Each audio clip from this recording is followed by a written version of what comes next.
Good morning, everybody, and welcome to the Robinhood Capitalist. I'm your host, DJ Flores. With me, as always, my trusted coach and advisor. I almost pointed the wrong way.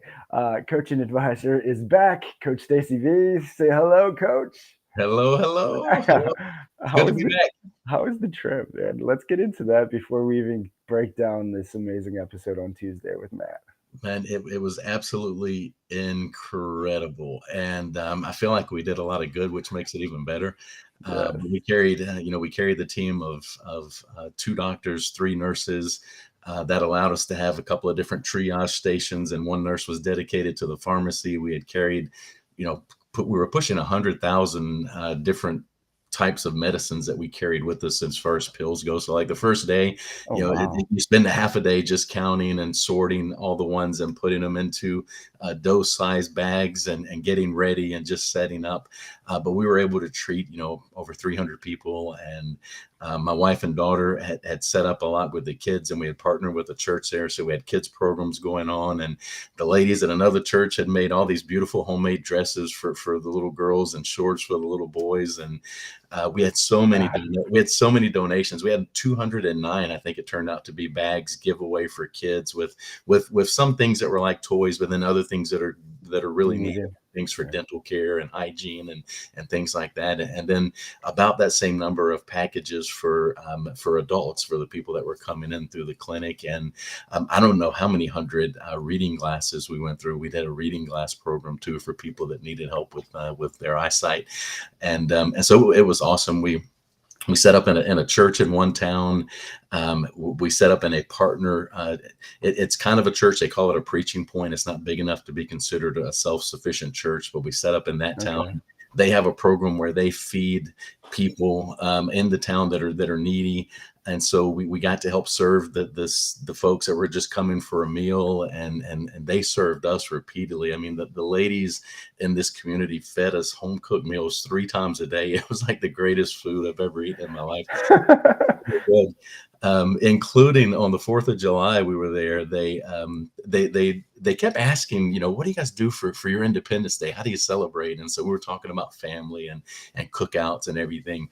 And so they fired up a grill, man, and they cooked like their version of brats, and they cooked like pork and all kinds of things on the grill. And then at the end brought out this big cake that had the American flag on it all the way to detail, with 50 stars, 13 stripes, 7 red, 6 white.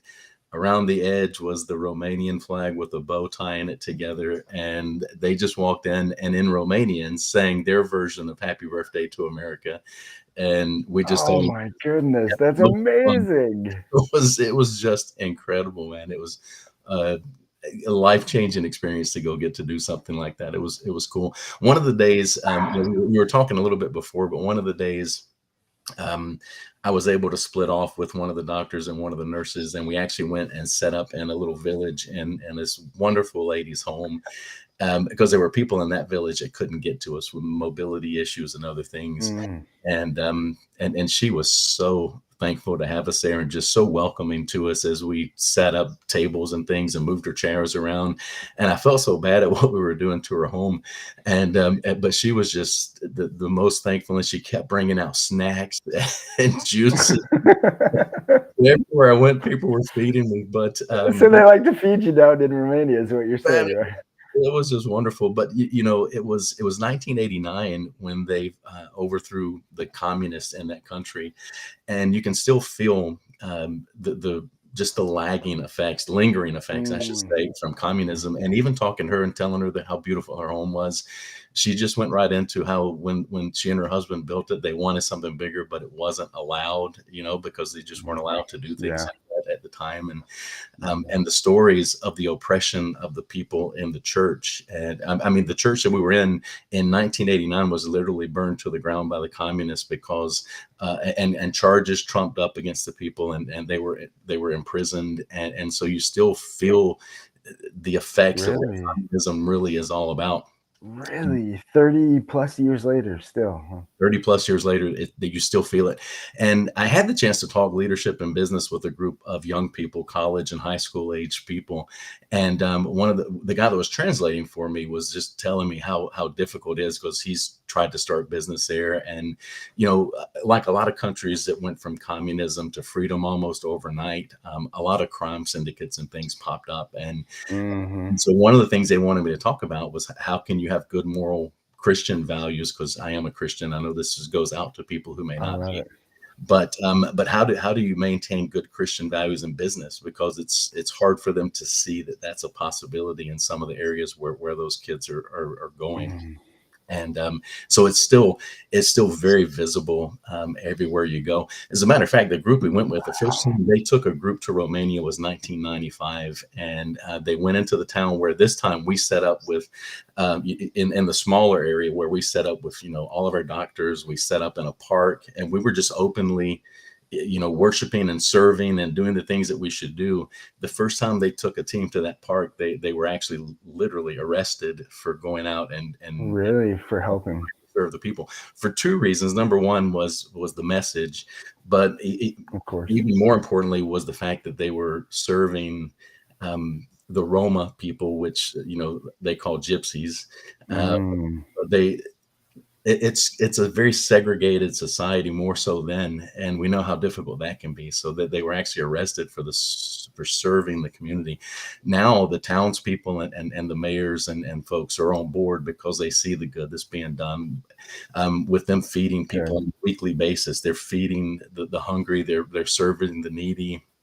And two of the churches that we went with had partnered and actually bought them a plot of land just outside of town. So they're going to be raising food, actually giving people work, paying them to go out and work the field so that they don't have to resort to crime. But that food is going to be used to feed the hungry in that town. So there's just so many things that were going on. It was absolutely amazing. Oh my goodness. When are you guys going again? I want to go.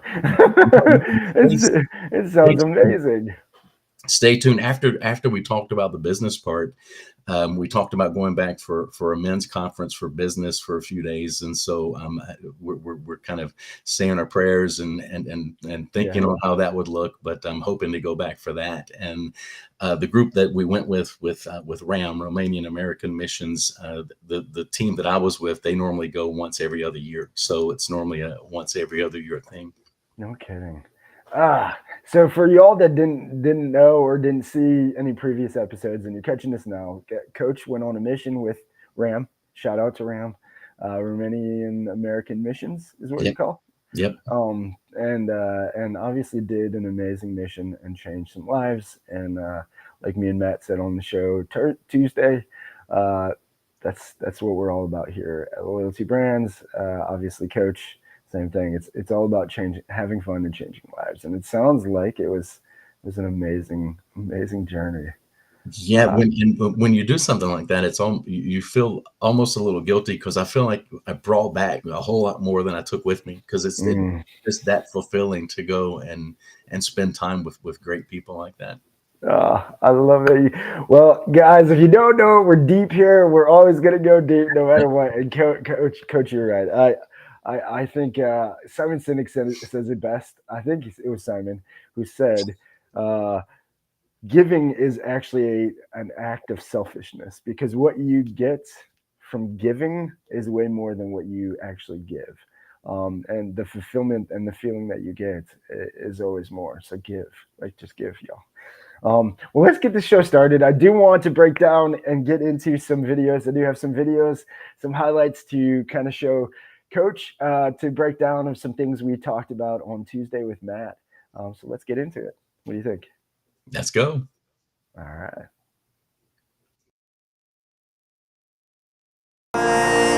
You get one heartbeat song. Take it seriously. This is your masterpiece. Don't forget to dream and taste the colors in the air.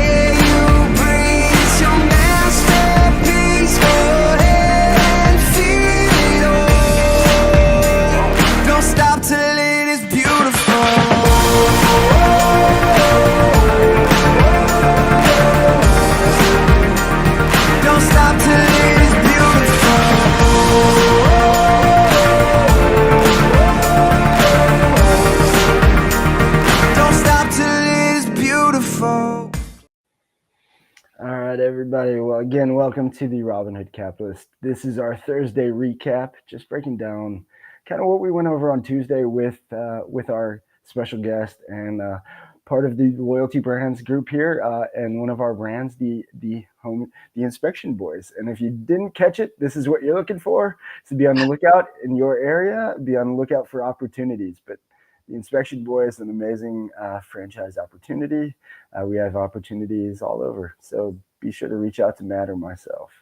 We'll definitely try to help you out. So some of the things we got into, Coach, I want to get right into it. So one was, and you're familiar from being with John and the workings of the franchise world of John, but you also have some experience with some other franchise systems as well.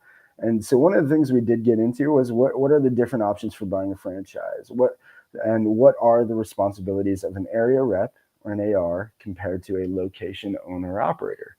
What have you noticed first in your experience of dealing with the different franchise options to John? Well, that's a very wide-ranging question, so we could jump into a lot of different places. The key is to do your due diligence when you're researching franchises, just to make sure that you're getting with a reputable franchisor.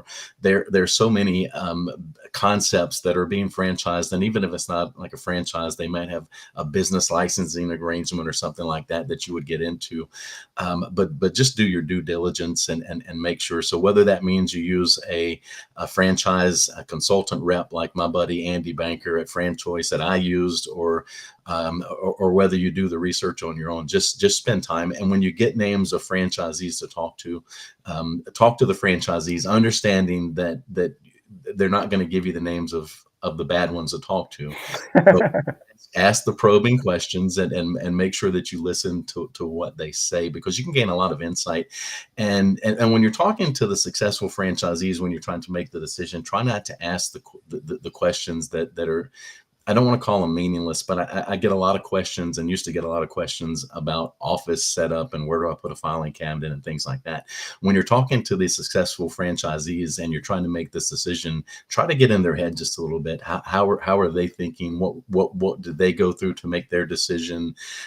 Because what you want to know is, how are they thinking differently than me and getting the results that I would like to get in this business? Not necessarily, I mean, you can figure out where to put the filing cabinets and how to position the desk later on. When you've got them there, just kind of dig in a little bit on how they think, which obviously, DJ, we talk a lot about how important that is here. Yes, sir.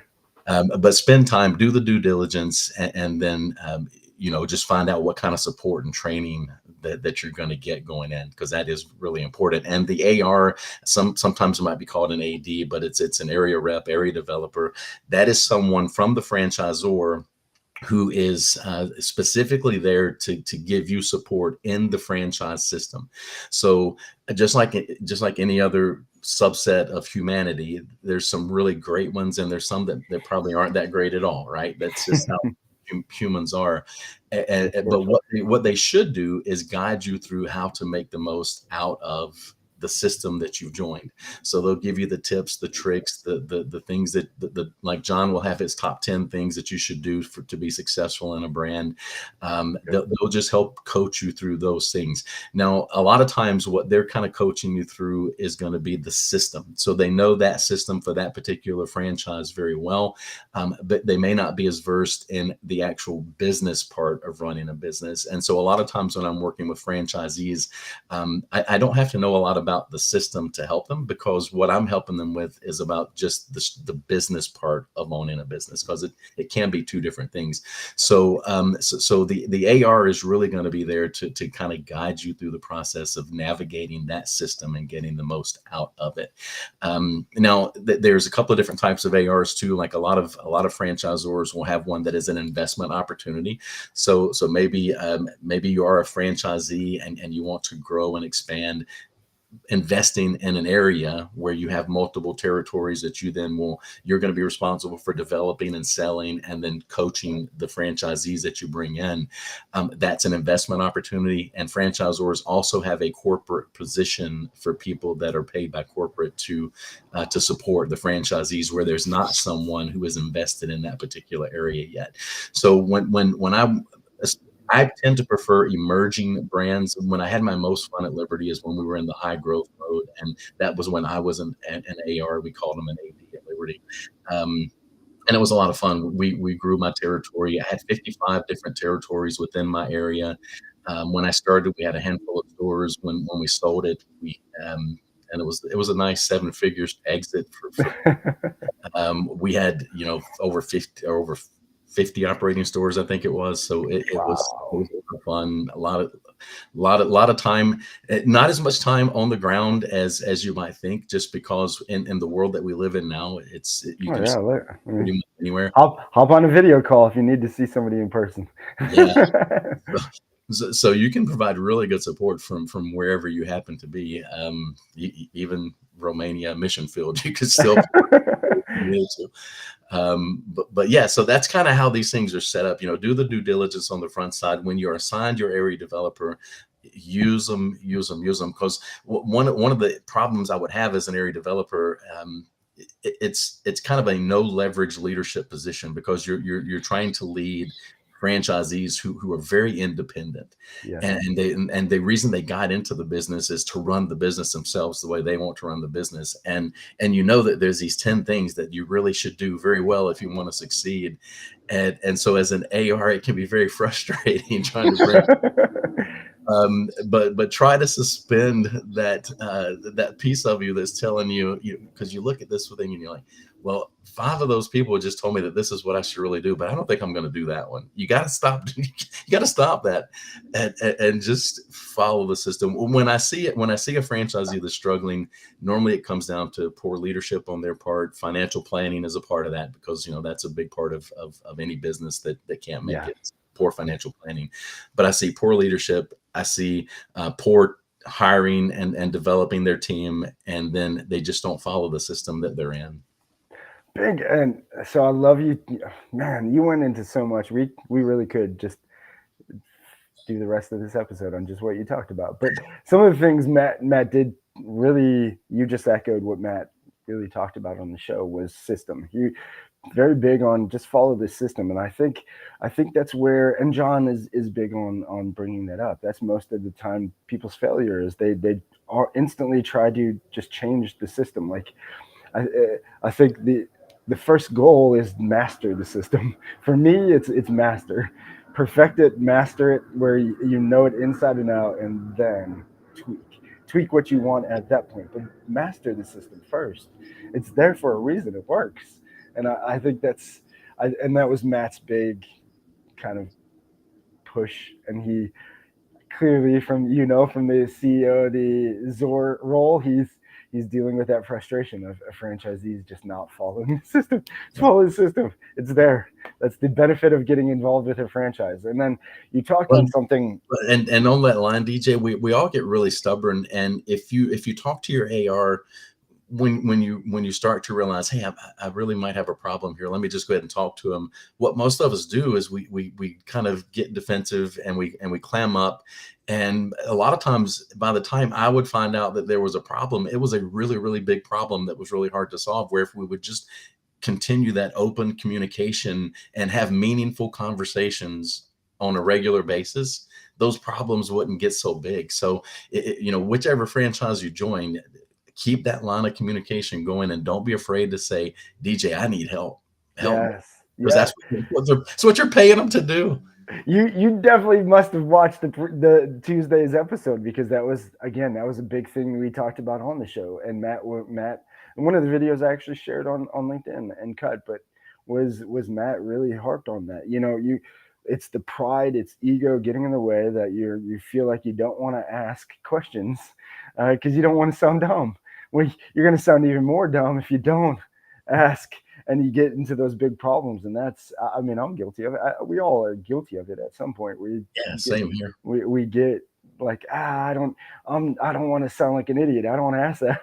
I don't want to say, who do I, and that's where I think it's, and I just gave this advice to somebody. I don't know who I gave this advice to, but it's really what's helped me was find people that you feel like you can be dumb to, like find those mentors that you can, you feel the trust. And that was one thing Matt talked about was the benefits of getting involved in a franchise versus starting his own thing like he did with Inspection Boys was you have a family. It's like you're part of a family. If you're in the right franchise system, you have a lot of other mentors out there from ARs, and maybe it's not your AR that you want to get involved because you don't want them to think you're an idiot. Well, talk to a franchisee that maybe is not in your area and you got a great relationship with, or find, but it's finding those people that you feel like you can just put that wall down, put the ego, the bravado, the whatever you want to call it, pride down, and just say, hey, I have no clue what I'm doing. Please help. I'm lost right now. Yeah, And some of the most successful new franchisees that I worked with were the ones that came in and right away would say, tell me who the top 10, 15, or 20 are. And then they would make the investment to travel and actually visit their operations, spend time talking to them, and learn from the other franchisees. That you're absolutely right. That the network of franchisees can be as powerful as any support you get from the franchisor. If you're yeah, if you're with the right ones. if you're with the right ones, yes. And that's where the due diligence, and that's why I love you started there, because I think that's what it comes down to in the end. And that's what I try, even now that I'm on the franchise development side. That's what I try is just, hey, looks like you're interested in, hi, looks like you're interested in whoever this franchise, but let's find out about you, because I think sometimes people, just like jobs, you think, well, I know. Have a good friend, David. Shout out, Dave. But he was in IT, very similar to your story. IT his whole life, corporate IT. 40, I think he's almost 50, about around my age, maybe a little bit, basically between our ages, I believe. And he said, okay, maybe it was last year or 2 years ago. He said, I looked at his family, empty nest, his kids are growing up. He said, I hate this. I hate what I'm doing. I don't even know why I'm doing this. And literally got into a franchise called Family Locator. He didn't get into a franchise that was IT. It was his background for the past 30, 40 years. He got into what his passion was, and he's killing it. And it drives him. And I think that's what the benefit of franchising and what I get to do is place people in the right franchise, not sell them a franchise, but find their passion that they are really going to blossom and use their skills for. And I think that's where the due diligence, like you talked about, comes in. You got to know yourself, and we'll get to there, because we did talk about that as well. So one of the things that we talked about, what insights did you gain from 5 Voices test that helped you better understand yourself and work style and franchising? And 5 Voices came up because Matt talked a lot about knowing yourself and DISC. And he talked about DISC really connecting the dots for him. So similar to 5 Voices for me, DISC was that for him. And he took that test and he said it was really understanding him that he was able to then be able to manage, lead, and guide a team better. And thoughts on that? Well, I'm a fan of DISC, and I use assessments with just about everyone that comes in. Well, it will be everyone unless they've done one recently, because things can change when your job position changes and life changes. Yeah. But no, so how powerful I think that is, and Yes, sir. what it can help you learn about yourself is how you're perceived. It may help you find some blind spots where you think you're coming across one way, but you may be coming across another. So it tells you, it just gives you a few things. And then if you're using one of the really reputable DISC providers, you'll get action plans and different study guides and things you can use.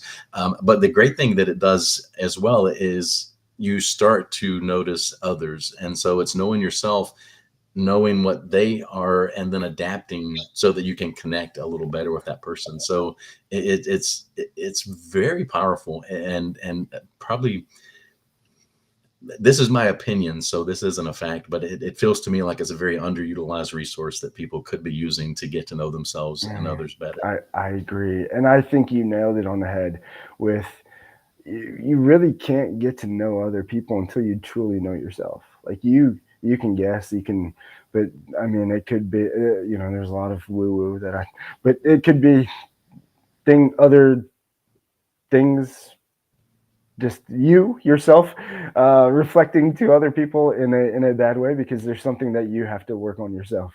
And I think that's sometimes where we get that mix. I want to kind of change gears from the deeper stuff. Not having that understanding can make you misjudge people too, because just because they have a different behavior style, that means that they're going to handle problems and challenges differently. It means that they're going to handle an assignment differently, and so we have to be understanding and know that it's not that they don't have the work ethic; it's that they just are handling it differently from what I would do. And so knowing those things just really help you both trust. They help bring the team together and let everyone get along and be better together. Yes, amen. And that's what it's all about in the end: team and being better together. So consistency in marketing, we talked a lot about that. He had even talked about, at one point he said, look up roofing company, the top 500 roofing companies, and you'll see that they have an Instagram, a bunch of social media, that they're out there everywhere. And I feel like the same thing that he obviously must be a frustration point of his, but is there's a lot of people who get into business and they think, well, I got this business started, but now I'll start spending money on this. I'll start spending money on that. I'll do this when I start making money.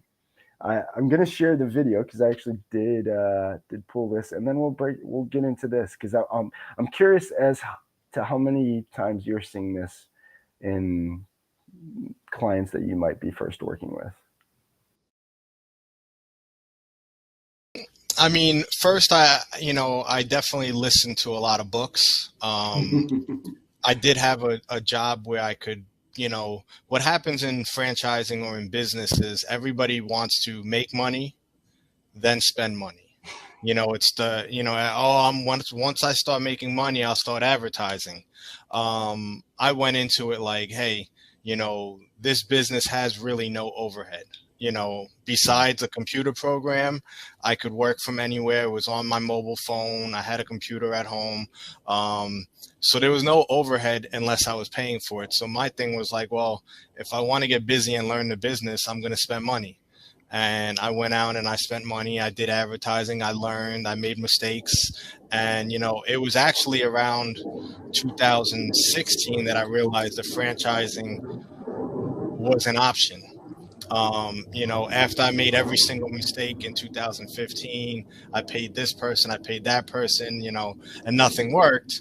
I was like, wow, I started looking at the local companies around me, and ironically, all the big companies were franchises. And why were they franchises? Because they had systems, they had stuff in place, and they told you like, hey, you're going to spend money because you have to, we want you to make money. And they gave you the things where to spend the money. And, it became just an addiction of mine to, learn and understand business and why people fail and people don't fail. And, it's usually what I just said. Most people fail because they're like, well, once I start making money, I'll start spending money on this and that. And they just never get to that point. Thoughts? Yeah, well, when we go through, and I'll tell you the four things that most business owners struggle with, money is right up there as one of those four things. and then when you're starting, being undercapitalized can be a business killer. Now, what I learned from the years with John is that money is generally not the problem, because if you go out, you can find more money if you've got the right idea and the right system. That people are more difficult to find than money. But money is an issue. And so what I try to help people do is we determine, what is the financial situation? What is reality right now? What is the reality that we need to do to grow and expand this business? And what strategies can we utilize within that particular budget? So, another one of the things I learned at Liberty was, the power of community and guerrilla style marketing versus paid advertising. So what you have to find from a marketing standpoint is what's going to give me the biggest return for every dollar invested. What's going to give me the biggest return on that dollar.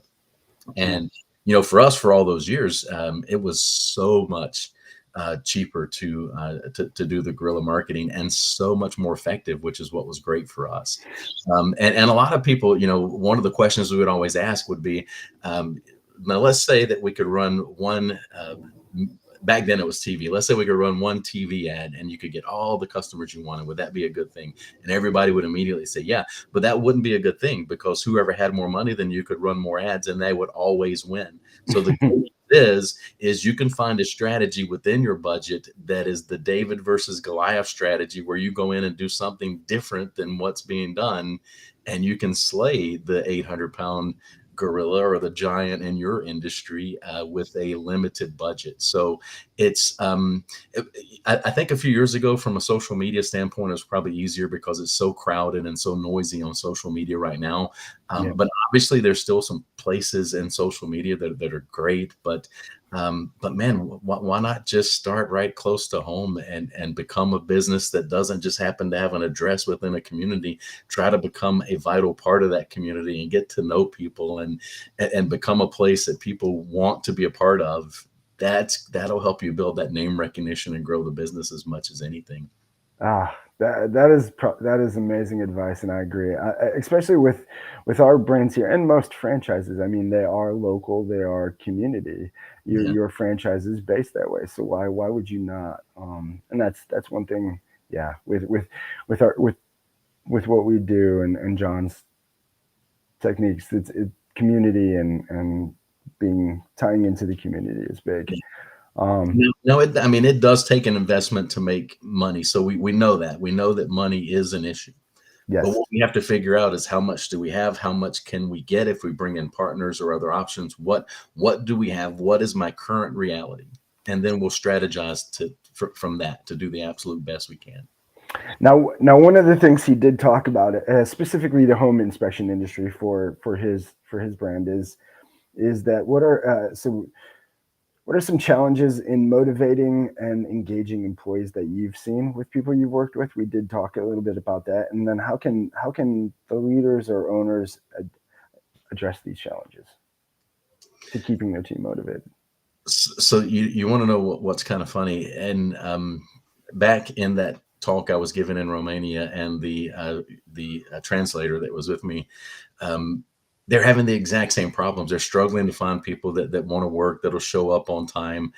We were blessed with just this wonderful group of youth who served us as our translators, and were just the most incredible young people you've ever met. But apparently they were the exception, not the rule, for the young people that they're trying to find in businesses to work. So those challenges are everywhere. So when you're looking for people, again, it's knowing your values, knowing the culture that you want to create, and finding people that will meet that and bring them in. The skills and knowledge are important, but not nearly as important as the attitude and the mindset that the person brings. So as long as they have a reasonable ability, but a wonderful attitude, you can train them to do just about anything. So focus on what it is that you want to accomplish, and create your scorecard of what the position should accomplish. So I'm not hiring for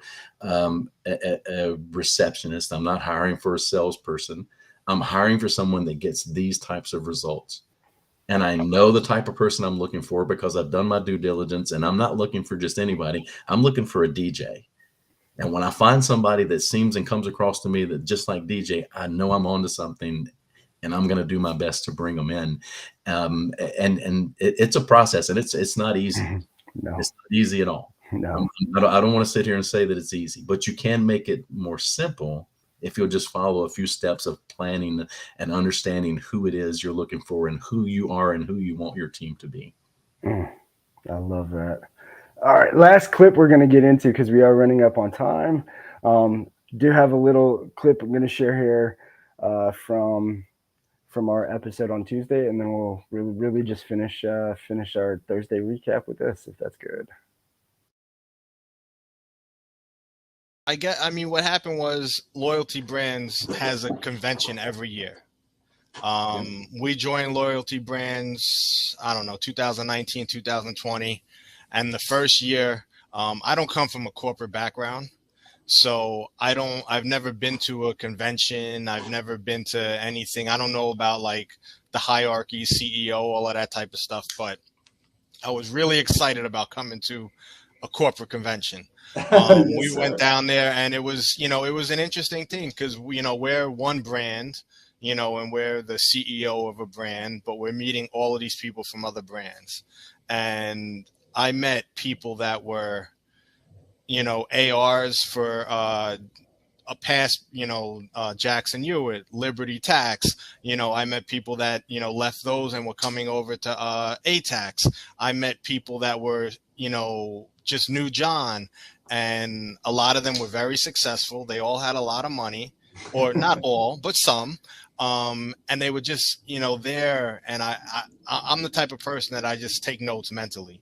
And I was like, wow, all right, they're jumping on the bandwagon. Let's see what happens.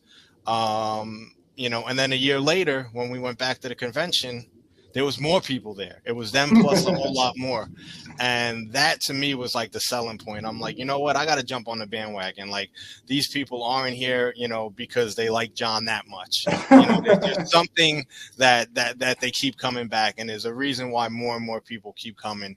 So I kind of was like, okay, let me see what I could do. I knew all the CEOs of the brands, and, a lot of the brands, I love them all, but we're in a niche over here, where we do home inspections. We have a building here for our main corporate center. So, part of the reasoning I picked some brands, was because we had space in the building. So the first brand we technically bought or opened up was the A-Tax. My thought process was I want to buy the AR for a brand and buy a location because I want to learn what I'm selling. So we bought an A-Tax location, we put it in the building, and we bought the AR. We bought Suffolk County. The plan was once tax season was over, we would get to Zoom and Grooming. So we bought the AR for Zoom and Grooming all along Island. We're getting that going. The truck is actually here, ready. We had training today. We should be, I want to say, open within 2 weeks. There's been some hiccups that, unforeseen things that you don't think about until you're in it. But I would say within the next week or two, we should be open and running there. And then the last one, Q4 this year, would be Johnson Staffing. A lot of the businesses that I'm in or the businesses we deal with always need staffing. Everybody's always complaining about they don't have enough people, they don't have enough manpower. So for me, it just seems like a layup. If we could figure out how to help them, again, it's another business where we're going to help the business out because they need the people, and we're going to help the people out because they need the job. So that's kind of where we're at. We do have some stuff in the pipeline where we might be buying a couple more. I'm not going to say too much more, but we're not. He said we're not stopping at the end there, and so obviously you could tell why I liked having him as a guest.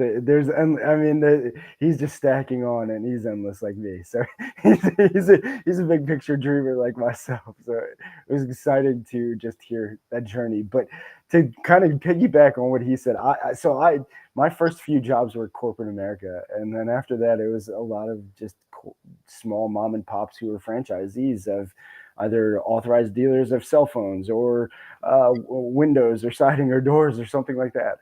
And so they were a franchisee in some way and not really a big corporate company. And so coming here, that was kind of my excitement too, was the first convention I got to go to. And to his point, like he said, there was way more people this year at the convention than it was last year. So they do just keep coming and they keep growing. So what thoughts? You got some humor out of it as well. Yeah, that was good, and I love that attitude as well. Matt's awesome. So my first years at Liberty, the conventions were so much fun. They weren't giant, but they were so much fun. And then they just got more fun and bigger and more fun and bigger.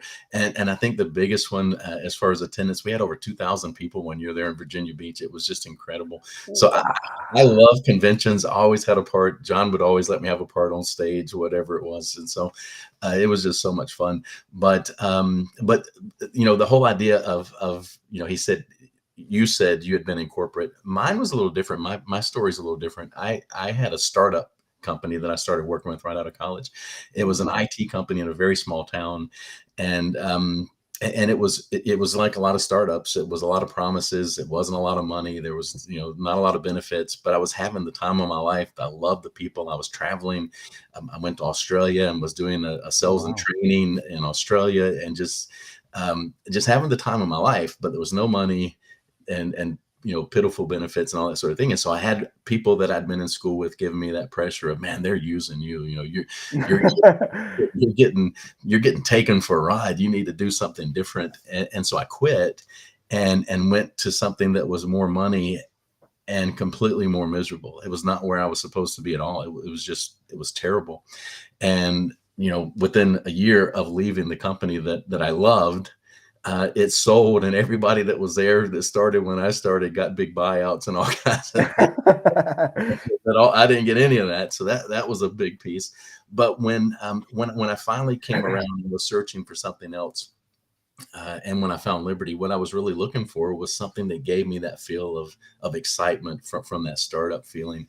And when I found it within the franchising world, it was really, really good for me. And so if I had known, if I'd have gone through the process of knowing myself before quitting that other job, and knowing the people around me, and knowing what I'm really all about, and having my values at my core set, I would have made a different decision. But I'm glad that I didn't, because the path that I took, it had a lot of ups and some pretty severe downs. But it's just been wonderful after that. But franchising and stumbling across a little company called Liberty Tax in the early days was a hugely impactful for me. So yes, the convention was amazing. The just being around so many people, like-minded people thinking the same thing. I think that's what really, for me, is the driver of franchising. When you can get a lot of people with the same mission, like-minded. I mean, the team, the feeling, the environment, the it's like going to a conference that Tony Robbins and all of these people are talking at. It just there's an energy there that's infectious.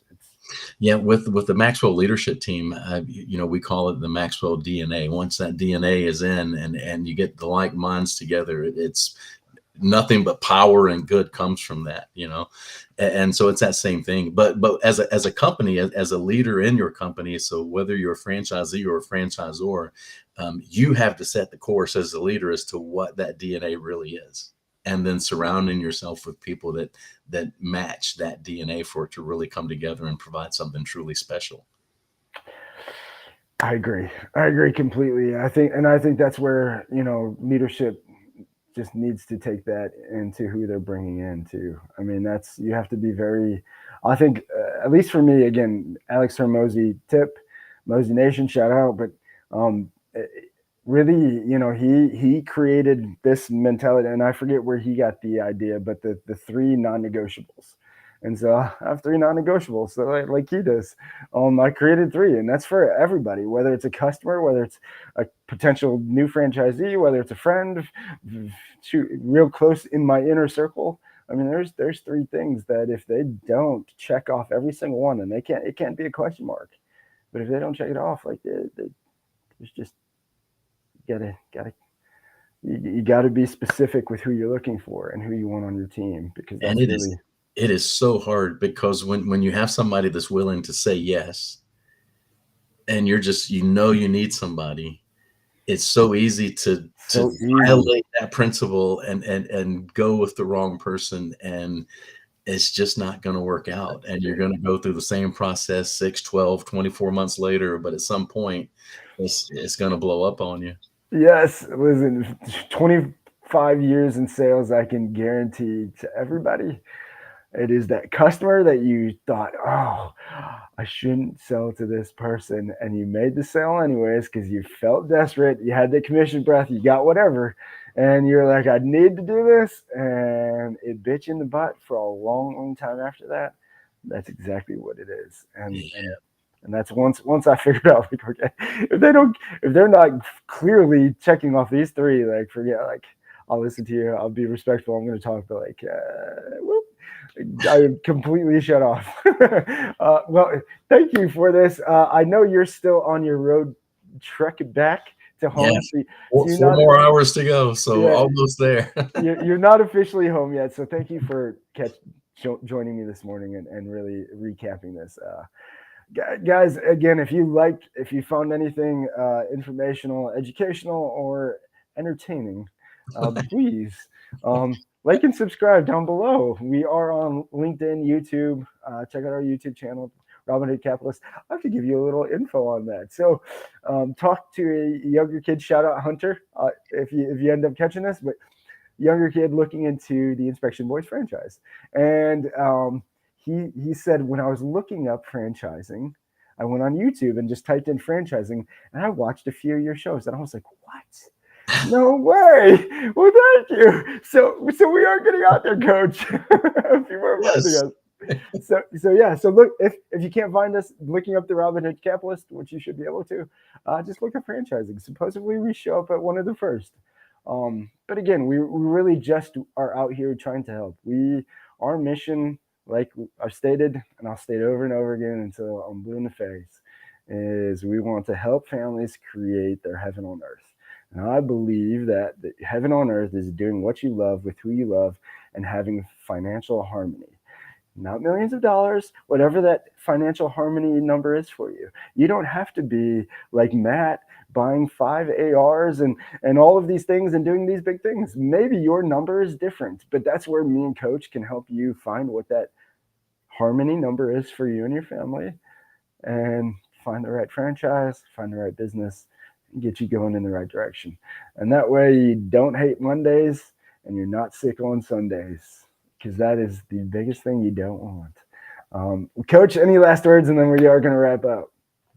Well, you're talking about Sundays and Mondays. I'm struggling just to figure out what day of the week and what time of the day it is right now. So yeah, but I love the way you say that. I've been where I hated Mondays and was sick on Sundays, and I haven't been that way for a while now, and it's a wonderful place to be. Amen. Well, again, y'all, thank you again for joining us live. If you did, shout out to people giving us some mentions out there and in the chat. And be sure, like and subscribe. Next Tuesday, we actually do have Coach. We actually have another Loyalty Brands member on. So we got Felipe Martinez of Estrella Insurance. So he will be joining us on Tuesday to break down Estrella, give you some insights into the opportunities with Estrella and Loyalty Brands. Estrella partners perfectly with one of the franchises Matt talked about in that video, ATAX. So any ATAX franchisees out there, be sure and catch us on Tuesday if you want to find out a good partner to your first franchise here with Loyalty Brands. But again, until next week, enjoy your weekend. Be sure, just remember, feed the good wolf. Always feed the good wolf. See ya.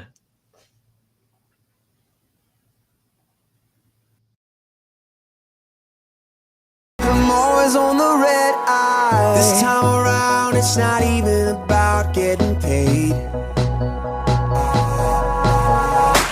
I'm just